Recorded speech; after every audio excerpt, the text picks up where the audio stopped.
Praise the lord. ఈరోజు పద్మ పురాణం సృష్టికాండ 44వ అధ్యాయంలో మరి పార్వతిని శివుడు ఎగతాళి చేసి ఇతర స్త్రీల దగ్గరికి వెళ్ళినప్పుడు ఆమెను నువ్వు నల్లగా ఉన్నావు, నువ్వు అలాంటి దానివి అని, నువ్వు నల్లని దానివి అని శివుడు పార్వతిని ఎగతాళి చేసినప్పుడు ఈమె ఏమిచ్చింది సాక్ష్యం అంటే, అక్కడ ఉన్న వారికి ఒక సాక్ష్యము ఇచ్చింది. ఈ యొక్క శివుడు అతి ఆశపరుడు, ఈ ద్వారబంధనం దగ్గర నువ్వు కాపలా ఉండువు, నేను వెళుతున్నాను తపస్సు చేసి, నేను బంగారం అంతా, అంటే బంగారం దేనికి సాదృశ్యము? అందానికి సాదృశ్యం కనుక నేను తపస్సు చేస్తాను, అప్పటి వరకు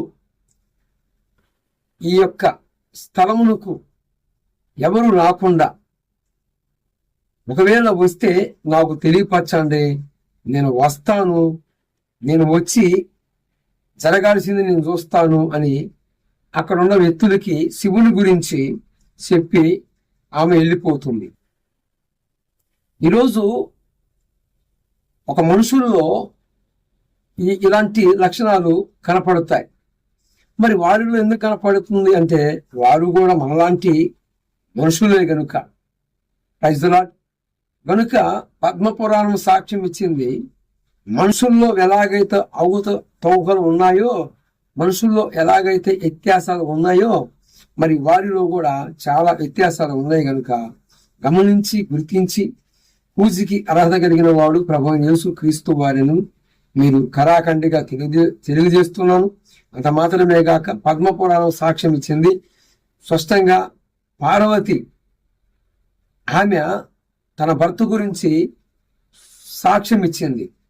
శివుడు అతి ఆశపరుడు, ఆమె దగ్గరికి, ఆయన దగ్గరికి ఎవరైనా వస్తే వారికి నేనే వారి సంగతి తెలుస్తాను అన్నట్టుగా చెప్పిపోయింది.